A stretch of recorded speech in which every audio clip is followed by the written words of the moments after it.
Only 3 weeks. I can't wait. It'll be a wedding to remember. Yeah. Well, thanks to our folks. Yeah. But your dad took a little work. Well, I mean, he was just worried about money. You know he's old school that way. Yeah, I mean, we'll be fine. 2 can live cheaper than 1. Yeah. I figured we don't have any more debt than any other young couple getting married. No, let's see. I've got a little car payment. We can handle that. See, school loans are no big deal. We'll hardly feel that. Thank you.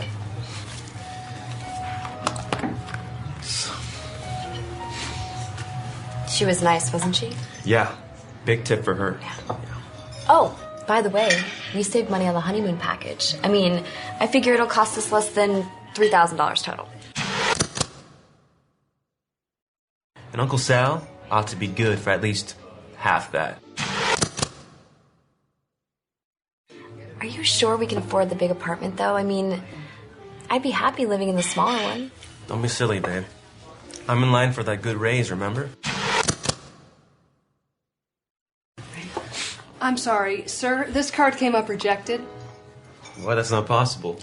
I'm sure it's just a problem with our machine. Okay, sure. Take your pick. Oh, those machines can be finicky. Tell me about it. Why else would they reject it? Babe, it was the machine. I mean, don't worry about it. It just never happened to me before. I've always paid on time. I know you do. I mean, it only makes sense. I mean, those credit card companies can really stick it to you, you know? Yeah. But what would we do without them? I know, right? I mean, the convenience alone is worth it. Plus, I hate carrying cash around. Yeah, I mean, it's just too dangerous nowadays.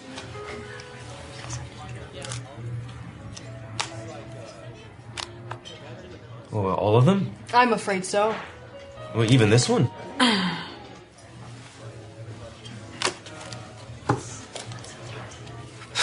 I guess I'll have to pay with cash.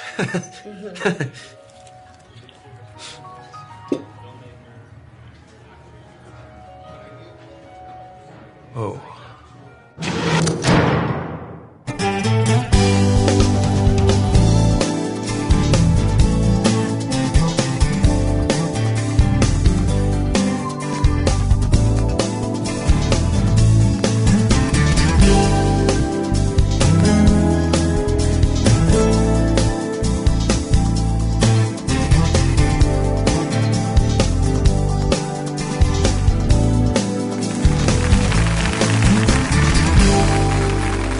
We are honored to have Dr. Willard and Joyce Harley of Marriage Builders here today to help us find the better when it comes to finances in marriage. And one of the books that Dr. Harley has written is entitled Love Busters, Protecting Your Marriage from Habits That Destroy Romantic Love. And in here there's a section on financial planning as a part of marriage. Welcome, guys. Good to be with you. I'm so glad you're Hello. here. Now, Dr. Harley, you were talking a little bit about your marriage vows, is that right? Well, you were talking about the for worse part Yes. of marriage. Well, when we were married, Joyce hadn't anticipated any worse part. Yes. And we had memorized our wedding vows. Okay. Okay. So I got mine out correctly. Correctly. I love in joy and in sorrow, sickness and in health, Yes. plenty and in want. And when it came to Joyce's turn, she said she would love me in joy and in happiness, in plenty and in health. Yeah. Not a negative was there. Not a negative. Now, Bill is on, he's I've on... been on my toes. Yeah. Yeah, I would imagine. Let's just pray there's no downturn. Keep it Well, the good. pastor could have said, Joyce, would you like to repeat those? Yeah. But he didn't. No, I was So dazed. Bill definitely is on guard. Yeah. Well, you evidently done all right because after all, how So many far, years? so good. So good. 47 years. 47 Yeah. years. Good. You must have been 12 when be you all got married. I had a little wedding dress. Yeah, that's right. It's all health and wealth then, Yeah, right? right. Yeah, that's it. So tell me, is it true that finances are still one of the biggest reasons why couples fight? There's actually 5 reasons why couples Five, fight. all right. They all kind of fall under the same category of what we call independent behavior, which is that you behave as if your spouse doesn't exist. You're just going to go do whatever you feel like doing. Yeah. You don't think about your spouse when you do it. But the 5 are friends and relatives, conflicts over friends and relatives, conflicts over time management. conflicts over how to raise your children, Yeah. That's big. conflicts over finances, Yeah. and conflicts over sex. Okay. And I've read books where all 5 of them have been named as the number one The cause number of one, Yeah. divorce. yes, Yeah. of course. The number one You cause. read, right? Yeah, Yeah. But it's the issue is conflict management in general. In other words, how do you solve conflicts? And finances are a big deal. Yeah, and they if are. you don't know how to resolve conflicts in your marriage, financial problems are sure to appear, and they could actually destroy your marriage if you don't handle them correctly. So is it mainly mounting debt that gets people in trouble? Is it the economic downturns that gets them in trouble? Or is it just acting like my spouse doesn't exist when I make financial decisions? Yeah, my experience basically is it's the latter. Okay. That basically we know for a fact that people that have won the lottery do very poorly Isn't that Right. something? on Yeah. average. It's amazing. Yeah. You know, in other words, it isn't the amount of money you have. It isn't even the amount of debt you have. Yeah. It isn't that you've lost your job. It isn't that that you've had unexpected medical expenses. It is how to handle adversity, how to handle conflict. And I've told my clients over and over again that the biggest problem that you have in your marriage is the way you address the problem. And if you could stop making demands on each other, if Right. you could stop being disrespectful toward each other, if you could stop having angry outbursts, and if you could stop what I call independent behavior, just going off and doing what you please without talking to your spouse, Yeah. none of the problems would be nearly as serious as they are now. Yeah. So it's a form of conflict management that is what we really need to be talking about today, as opposed to how much debt can a marriage survive. Yeah. You know. Yeah. It's amazing how money can be such a volatile subject too. You know, I just amazed at how couples can separate Yeah. over not agreeing on financial finances, issues. yeah. You know, we hear this word control issue. They're trying to control me. Does this come into play with the whole financial picture for couples? This is really where the negotiations come in. You won't feel controlled if truly you are negotiating. Negotiating is a win-win. Exactly. So it's not like you're going to get your item this time, Yeah. and the next time I get mine, and you're not going to like it, but it was Yeah. my turn to get Yeah. it. It You was my know, turn, yeah. the idea is that every time something is purchased or paid out, it will be a win-win. You both will have agreed to this. So the whole idea of negotiation, right, Bill? Yeah, basically, control and abuse go hand in hand. Yeah. Basically, if you're in a controlling marriage, you're in an abusive marriage. Abusive means you're controlling. Yeah. Control means I'm trying to get my way at my spouse's expense. Right, That's really what it is. And control, of course, finance. I mean, if you're earning all the money, Yeah. and you decide that because of that you have a right to decide how it's going to be spent, Yeah. your wife is going to be very upset Yes, she with that is. decision. Yeah. You know, and the argument that, well, I'm the one earning the money isn't going to no. isn't going to convince her one single bit, because she figures you and she are partners. One and flesh you is both what they're have supposed to different be, isn't it? functions. You happen to be earning the money. That doesn't give you the right to spend it as you please. But I does hear not. that, and I think, what a temptation, though, to feel that way. Oh, sure. You put out the 8 hours a day, Yeah. 7 days a week, maybe 8 days a week, Yeah. and you know, you think, okay, I worked very hard for this, and you're at home spending it while I'm out earning Yeah. it. Yeah. Something Yeah. I feel like, you know, the floodgates are open, and I keep trying to pour water in, Yeah. and I'm not able to keep above. Well. So you So- can see the frustration on the wage earner, Yeah. and why they have to come together and say, here's how coming we're going to do it, together. so you don't get Frustration. frustrated. And Very right now, my important. producer is frustrated, so I have to take a break. We'll be right back after this.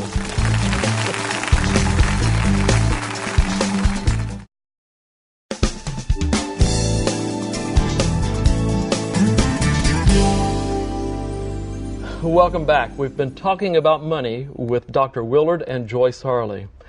Now, can you give us some idea about how people usually try to go about solving their financial difficulties? Yeah, we could talk about any conflict, but now that we're talking about finances, Okay. there are three instinctive approaches to marital problem solving. Okay. One is that you hand Gail your checkbook and say, go out, have fun, spend all the money you want. Would you like that, all right, sweetheart? I could go for You could do That's- that, huh? yeah. That's, Okay, well, that's, let's try that, yeah. and it's a very common approach Yeah. in marriage. She where you wouldn't say- have much fun for long, but But the basic idea is that you let your spouse do anything they want to do. Okay. The second approach, again, that's instinctive, is that you do whatever you want to do. Okay. You just make up your own mind, and your spouse yells bloody murder, Yeah. and you end up And fighting about it. correct.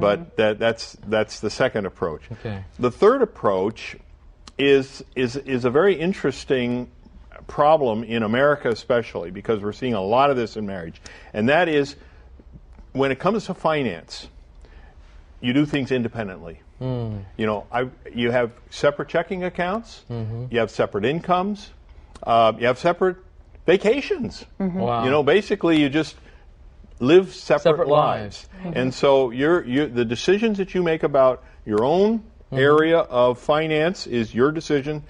Gail makes her own decisions, and they're totally separate. Those are instinctive. What I'm saying there is they're not learned. Yeah. They're things we're born with, and in most marriages, you go from one to another. Yeah. You can go Try from one to this, another try in a that. day. Yeah. Yeah. You know, Wow. Yeah. it can happen Yeah. quickly that you can say, I have a right to make my own choices in this. You can have a fight about the way you've spent, or you can say, listen, you do anything you please. Yeah. I'm happy with the way you make your decisions.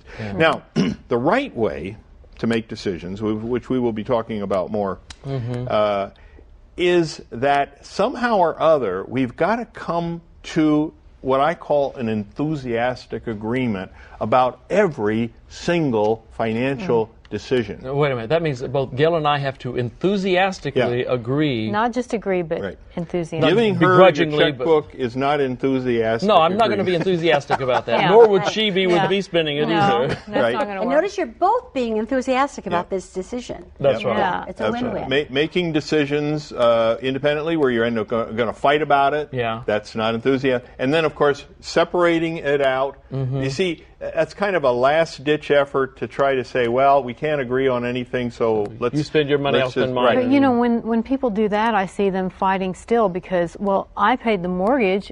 You know, you can pay more of this. You know, and they Well, can't agree on who's going to pay which Whenever part. you see a fight, they're dropping into that second category that I talked about. You know, basically, you're still connected. You're Yeah. still connected, but you're very, very selfish. Right. See, Right. and so you have this very generous approach, a selfish approach, and what I call withdrawal, where you're just not forget it. having anything Yeah. to do with each other. Yeah. And my feeling is that in finance, it is so easy to drop into those three approaches. And somehow or other, I have to teach couples to do something that is not at all instinctive, but makes a lot of sense. And that is get into the habit of making decisions together with enthusiasm. And it takes a lot of practice, a lot of skill. Once you get good at it, though, your financial problems are a thing of the past. Now, you may not have enough money, but that, you see, doesn't have to be a marital problem. Right. See, There's a difference Right. between having enough money and having financial problems. I mean, Right. you know, we can be poor but still not have financial problems because we're not going to fight about this. We're a team and Exactly. it's okay. And how wonderful to be spending money together. Yeah. It's like you use the word team, and I Yes, think that's we're a very team- it's a team important. approach, isn't it? It's not the independent approach. Yeah. And I think that we have some friends who illustrate that about, you know, sometimes when we have a problem Oh, yeah. between us, They talk every about- time I look at that problem, I see you and you become the problem. But if I move it out here, then we're a team Right. solving We- the problem. We're going to fix this thing over here. But Exactly. that's And not us. That's really, no. We're a team. We're a team. I look at you, I don't see the problem. The problem's over here, and we're a team going to fix There's it. so And that's many really what you're advantages to that describing. approach. Great. Yeah. When things go wrong, for example, you both made the decision. That's right. Yeah. We're not going to, who are we going to nobody's blame? fault. Yeah, Yeah. well, it happens. Us. Now- Yeah, We did it. We did it. when you have to compromise on something and you come out of that and you know you haven't had to give a little bit and maybe you haven't ended up with a decision that would have been your first choice, your favorite, how do you then enthusiastically endorse See, that's that. my point. My point is you shouldn't make that kind of a decision. So compromise part? How do you? Right. The compromise doesn't mean that I'm going to be giving up something valuable to me and not replace it with something just as valuable. Okay. See, my argument about negotiation is that God has given us a brain that is magnificent. And we have the ability to make decisions that come out of very creative thinking. And so if I can incubate for a while, if Joyce says, here's the problem, I can't necessarily think of a solution right away, or she can't think of a solution. But if we understand the problem and we think about it, and I'm thinking about, okay, how is this going to work for Joyce? Yeah. And she's thinking about, how's this going to work for Bill? And the two of us come up then together and say, hey, what do you think about this? Would this be a good idea?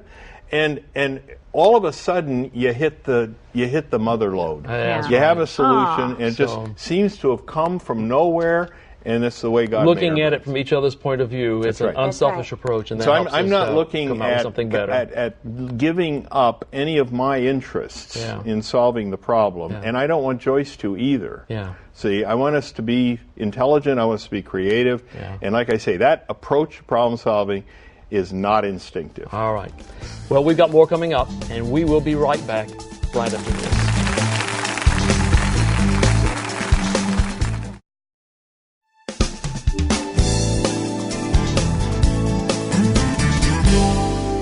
Welcome back to Mad About Marriage. We're talking about finances today and their effect on marriage.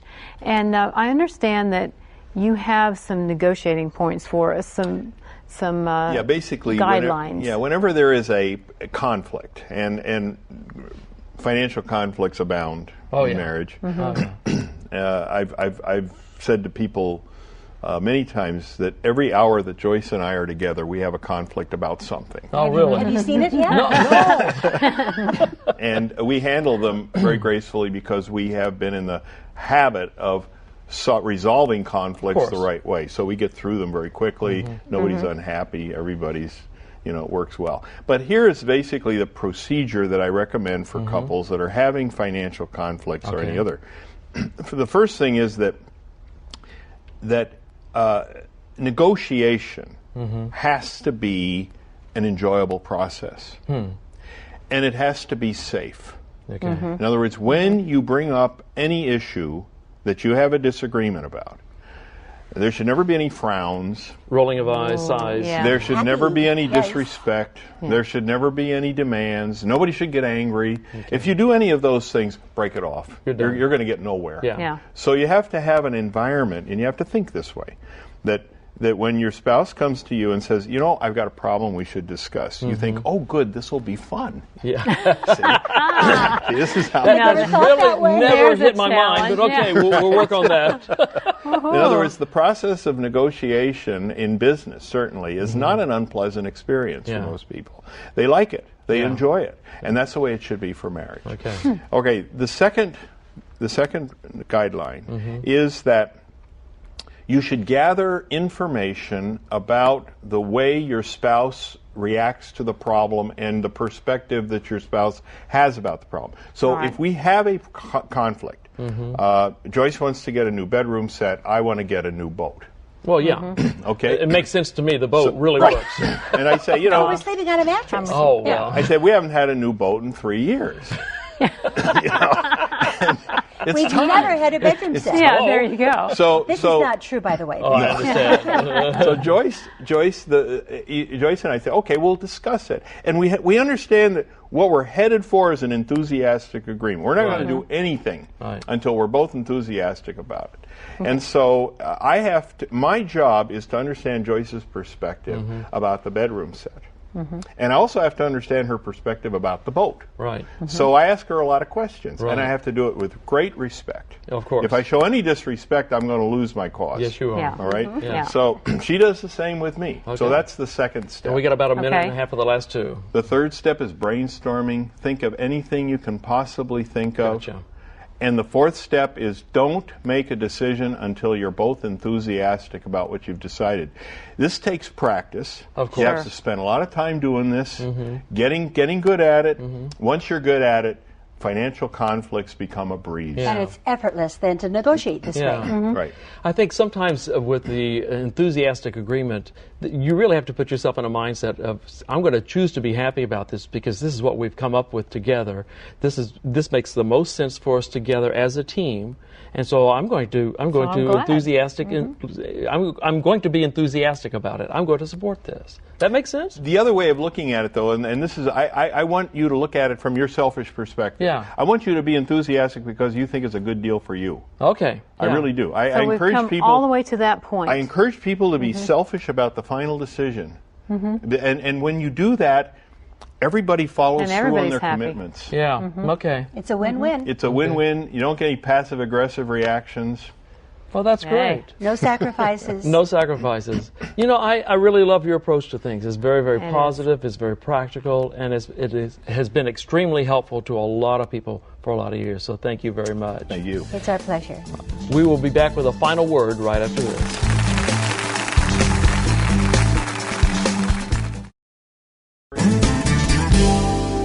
We've had a wonderful discussion today on finances with Dr. Willard and Joyce Harley, and we want to hear just your last word of advice. What do you say to couples that need help with finances? Okay. They are solvable. And together, the two heads are better than one. That's right. Bill? Yeah, basically, the way in which you go about solving your problems is more important than the problem itself. And if you can learn how to solve the problem with each other's interests in mind, solve it in a caring way. And I don't agree with sacrificing my interests, because then that'd be selfish for the other person. See, I believe instead in coming up with an enthusiastic mutual agreement that, in my experience as a marriage counselor, can be done with just about any problem a couple faces. Wow. Thank you. You are an absolute delight. I That's wish the right. people viewing this program could see you off camera. You're fun. Yeah. You're fun. And you're a lot of Good fun, stuff. too. Thanks for being here with us. We will see you again next time. But until then, you take care of yourself. Bye-bye, guys. For more information on handling finances in hard times, call 888-940-0062. 888-940-0062. Ask for the information on finances and unemployment. Call 888-940-0062. 888-940-0062 for more information on finances and unemployment. Or go to lifestyle.org.